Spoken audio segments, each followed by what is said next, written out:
For almost 20 years, NASCAR fans have come to know Darrell Waltrip as one of the most recognizable figures in the broadcast booth. Boogity, boogity, boogity! Let's go racing, boys! Each week, he brought his folksy, colorful personality to the sport that made him a star decades ago.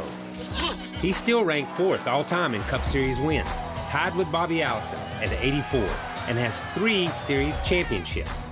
His on-track career capped off with a Hall of Fame induction in 2012. This is the greatest thing that has ever happened for me. One of NASCAR's 50 greatest drivers, ODW has worn more hats and helmets in his illustrious career. I'm not sure there's anything left for him to achieve, but I'm going to find out today as I catch up with my old friend, Darrell Waltrip. I'm Kyle Petty, race car driver, musician, speed enthusiast. I know where I found my passions in life, but I'm always curious about where others found theirs.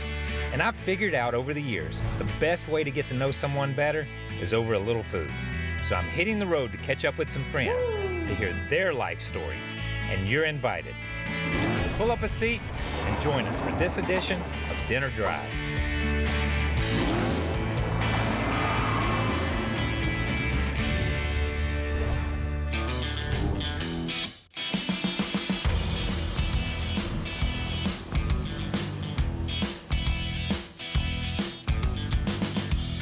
DW. Are you kidding me? DW, there you are. I've been walking around the parking lot looking for you, man. Here? I come to see you, man. You know that. How you been, dude? How you been? Great to see you.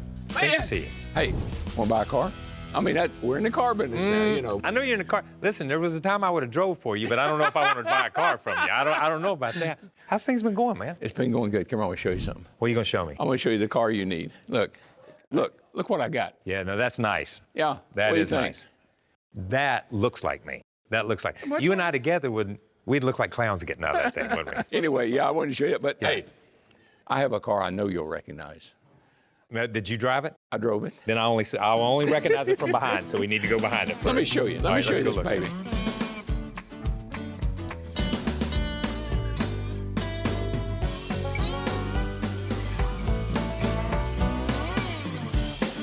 So now I see why you brought me. Come on around here, let's see the front. So of all the cars you drove, why this little hot rod sitting here? What is this all You about? just think back to Richmond in '86. You know, Earnhardt and I are racing each other and coming to the white flag. Yes. So I go down and I get in the grass, you know, going into one. I go and I bump him up the hill a little bit and I push him out of the way. And going down the back straight, and Earnhardt clipped me and turned me in the fence. We both wrecked. Oh! But here's what's amazing about this car. I said, I'm not going to speak to Earnhardt ever again. Fast forward to 1998. Tuesday morning, I'm in a Bible study at the house. Phone rings. It's Dale. Stevie gets a phone. She comes down. She says, Dale Earnhardt's on the phone. He wants to talk to you. I said, what the hell does he want? Anyway, I go out and I get on the phone. He says, I want you to drive my car. I said, you got to be kidding. Why would I drive your car? But we talk about it a little bit, you know, and first thing you know, I said, okay, I'll do it. We mended a lot of fences. Yeah. I mean, there are things in our past that we needed to air out, and we did. And this car really gave me a chance to prove that I could still drive. Yeah. Well, listen, I don't think that we ever had many issues, but couple. Let's go to dinner. You want to talk about Let's go to dinner, and we'll start a little issue over the bill. Okay? Let's All go. right, all right. We'll see who's gonna pay. All right. Me or you. I like that idea. All right.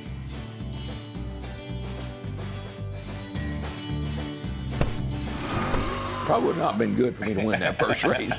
As cocky and arrogant as I was before, if I'd have won that race, they'd have thrown me out much sooner than they did. But anyway, that was my first Cup race, was at Talladega.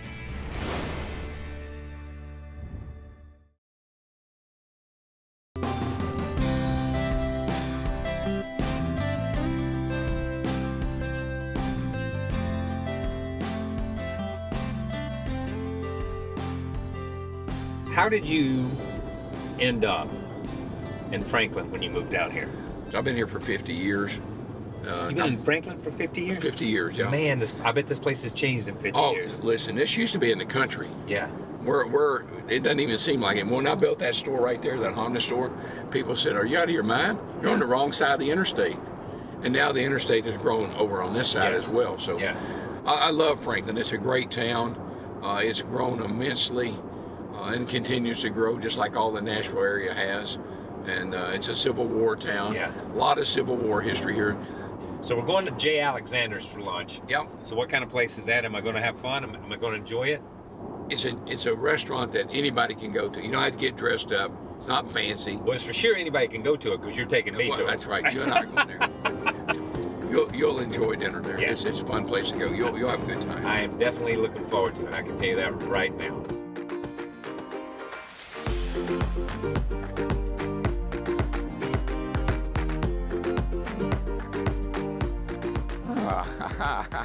I guess they know you here because Well- the food's already on the table. They know what you want. Of course, they do know what I love. I love the bean soup. Got to try that. With the cornbread. With the cornbread, for Yeah, sure, dude. and the salad, and who knows where we'll go from here. Listen, I don't know. I guess I'm eating the Darrell Waltrip diet today. Is that what it is? It's not on the menu, but yeah, go ahead. I'm gonna have to try it, man. How is the soup? No, it is. It's great. Try it. You like that cornbread? I do like the cornbread. Cornbread is good. These beans are good. So, what I want to know is, you grew up in Owensboro, Kentucky. Yeah, right on the Ohio River. Yeah. So, what was that? What was your childhood like growing up there? Oh, crap. God, I'm 75 years old. My childhood, let me think about Yeah, that. come no, on, it's, man. no, it's You remember it? yeah, well, I just the remember. highlights, just the highlights. Well, my nickname was Wild Child. Okay, all And right. the first race car I had, number 6, Yep. because it was 6-cylinder, so he's 6. Yeah. We painted it with, we took about 5 different colors of paint, mixed it all together, and it was like a ugly color of brown. Had number 6 on it, had Wild Child back on the quarter panel or back on the back fender, and that was my first race car. But before that, I had go-karts. Yep. I mowed lawns. Yeah. I never was afraid of work. My dad taught me. My dad had a 4th grade education, and he turned out to be the general manager of the Pepsi-Cola plant in Owensboro, so he did very well. My mom worked at IGA. And a great man. Oh, listen, I love my Yes, dad. yeah. I mowed lawns to make extra money. We bought a go-kart, my dad and I did together, and he bought I said, Dad, How old were you then? 12. 12. So I said, Dad, here's the deal.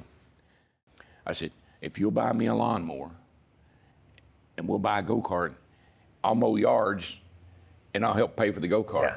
And Dad said, that's possible. We might be able to do that because there's 5 of us kids, Yeah. living in a 3-bedroom home. So Yeah. it wasn't all, but we didn't have a lot of extra money. But anyway, we bought the go-kart. I think my dad died. He still had that lawnmower. I don't think I don't think I ever cranked it.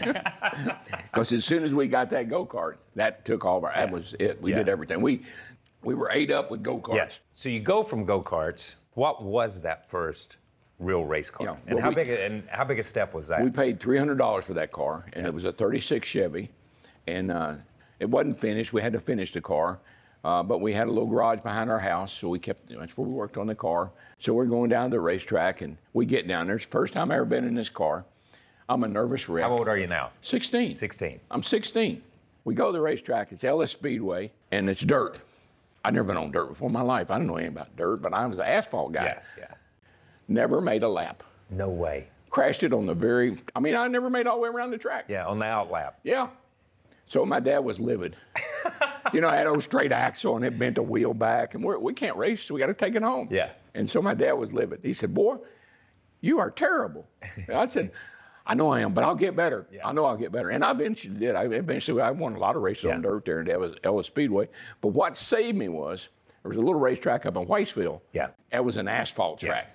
Yeah. And so we took the very same car to that track, and I was the man. Yeah. I mean, I knew what to do. They'd all been running dirt. Yeah. They didn't know about asphalt. They were trying to, turn right to go left. That didn't work. Yeah. I'm smooth. Yeah. So how did you get to Nashville, to the Fairgrounds Speedway? Yeah, well, there was a guy named Paul Friels, and he loved racing in Owensboro. And Paul wanted to have a race car. So he built a 58 Ford, and they put this 427 motor in, and they want me to drive it. I said, all right, I'll do it. So I was a weapon. But anyway, so they wanted to come to Nashville. I'd never been to Nashville before, but I said, all right, I'll go. I'm in a qualifying race, and this guy named Crash Bond, that was his name, and I'm taking a damn thing down the corner, get up on there, and bam, I ran into him and wrecked us both. He had no teeth.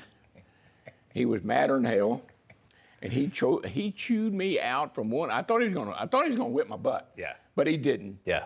He said, "Boy, you need to learn. You got to learn, and you don't need to be learning around me. Learn around somebody else." But anyway, so that was kind of one of my first trips to Nashville. So in 72, Yeah. 1972, Yeah.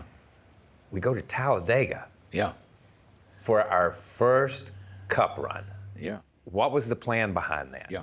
I think a lot of it was the people I knew. Jake Elder, I met Jake at Daytona. I think it was just a progression of not only did I want to keep moving forward, but people that worked for me and with me wanted to see me keep moving forward. I could have won that race. If I hadn't blown up, I'd have won that race. But that's a race James Hilton won. Yep. And he and I were having a heck of a battle. And I blew up, and he went on and won the race. But as cocky and arrogant as I was before, if I'd have won that race, they'd have thrown me out much sooner than they did. But anyway, that was my first Cup race, was at Talladega. But you run 5 races that year. Yeah. And good finishes. Oh, yeah. In every race you run. I finished third here in Nashville. I think Bobby and Richard first and second. I finished 6th at Charlotte. Every race I went to. Yeah. But you know why? And it's why I thought I was a race car driver. It wasn't me, it was Jake. Yeah. He just knew how to, I mean, I don't know much, I didn't know a lot about cars. I knew a little about it. Bobby had taught me, Allison taught me a little bit. But Jake, the car drove good. Yeah. They always drove good. They never weren't loose, and I wasn't about to hit the wall or anything. They just, it allowed me to focus on being a driver. And gain confidence in And gain a lot of Yeah. confidence. Yeah. And what was really cool was I was beating the big names. Oh, yeah. I was beating guys that I shouldn't be beating, but I was. Mm-hmm. So 72 was a great year. Yeah. So at 28, which is a very short period of time, you're at Dyegard. Yeah. How did you get the Dyegard? Well, they had what I didn't have. They had money. Yeah. I had no money. Everything I did, I borrowed. Yeah. I'd write a check and hope to God I could make it good on Monday. And so I just, The racing way. That's the way racers do. But I went to Dyegard, and Donnie had been driving the car, and Bill Gardner and I became associates. I don't think we were ever really great friends, but we tolerated each other because he had a facility in Daytona. It was on Finchers Boulevard, right across from a racetrack. And I was impressed.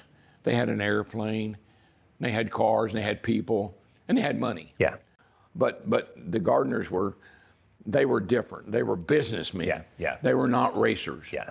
And I could never relate. We never got along. Yeah. And I'll never forget. So it's 1980. Cale Yarborough comes to me, and Cale and I become buddies. Stop. We're going to get some food, okay? Because I need to eat a little bit more here. And then we're going to start with that story, because that's a story I want to know there. Oh, yeah. That's one I got to go to.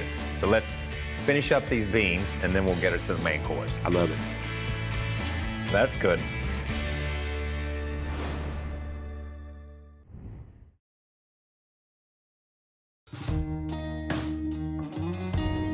Oh, here it is. Look at that.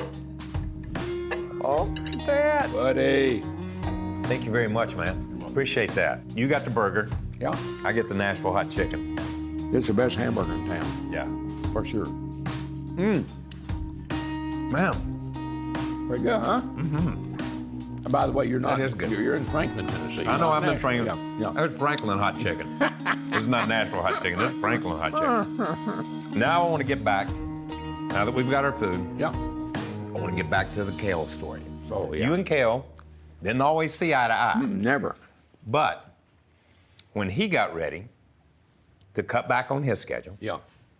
then he gave you a heads up. Oh, yeah, he did. This Junior Johnson ride's going to be available, Oh, yeah. and I think you would fit in good with Junior. Well- so tell me about that Yeah. part. So in '80, he came to me. It was maybe in May at Charlotte, and he put his arm around me. He said, "DW, I'm going to tell you something. I'm leaving juniors." I said, "Holy crap!" Yeah. He just won 3 championships. That was a huge move. It was huge. move. I Huge said, move. "You're going to leave junior?" I said, "What's wrong?" He said, "I don't want to run all the races." Yeah. And junior wants to run all the races, and I don't want to. I said, "Wow." He said, "But I'm going to tell you something. Junior Johnson would like to have you as his driver, and you need to work on that. I'm just giving you a heads up." He said, "I ain't told nobody else, Yeah. but I'm giving you a heads up." So you and Junior Yeah. just seemed to click. Click, click, click, click, click. Tell me about that relationship. Junior became like a dad to me. Yeah. I mean, he and Floss, they were like a mom and dad to Stevie and I. And well, Junior was looking for somebody to leave his legacy to. And I was that guy.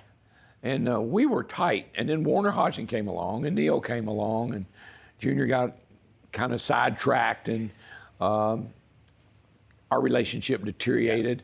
And I'll never forget, I went into his office one day. Rick Henry could call me. Yeah. And I went in his office one day, and I said, Junior, he didn't like Rick Henry at all. It was an enemy. That was the enemy. So I went in and I said, Junior, Rick Henry called me yesterday. I shouldn't have never said that, and offered me a pretty nice deal to come drive his car next year.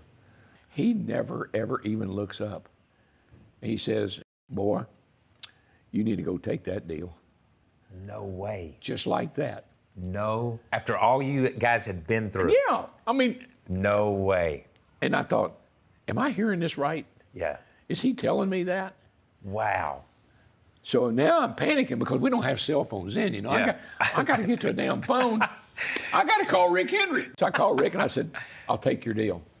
And that deal was billed a little bit as the dream team. Oh, yeah, that's what they called Yeah, it. the dream team.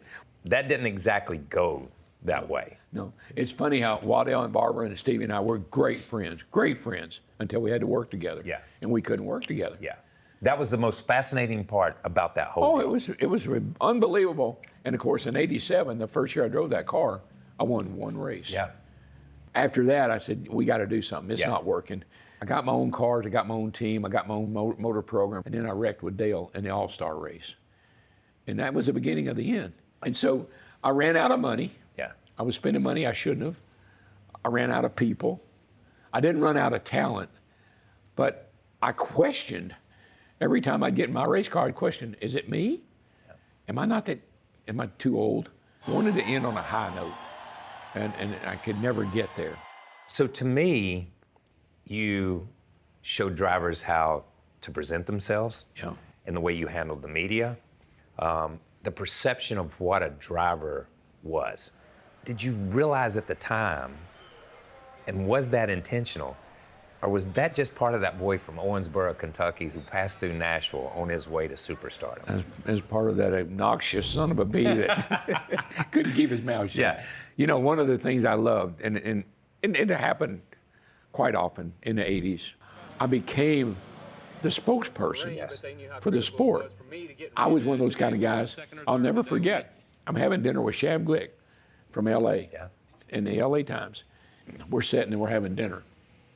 I never shut up. I mean, I'm telling my life story.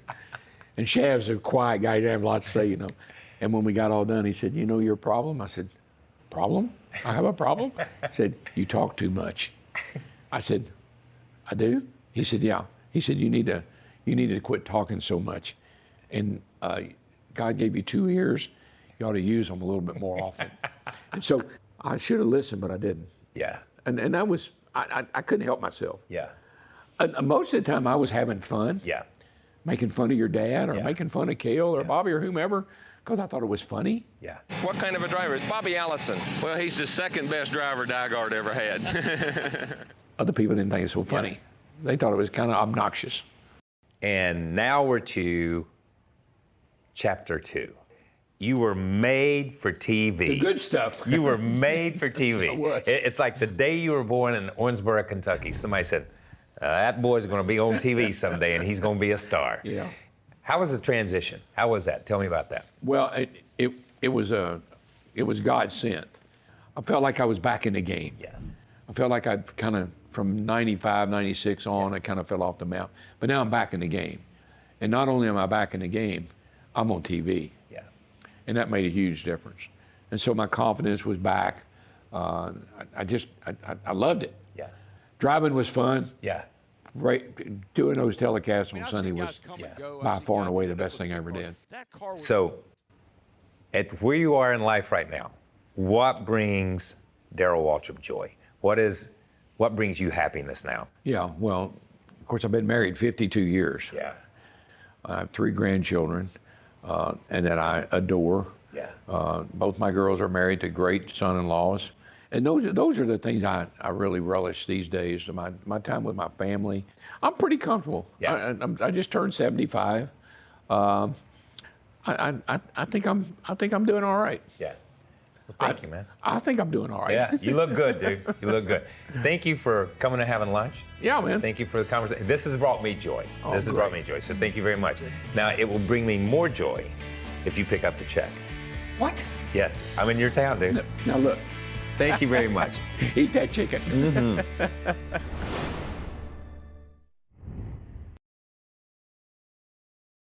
I lost my license. I didn't have a driver's license, but that's a whole nother story. There's never a dull my legs. moment with DW. Heck, we'd So still anyway. be talking if they hadn't turned the lights out on us.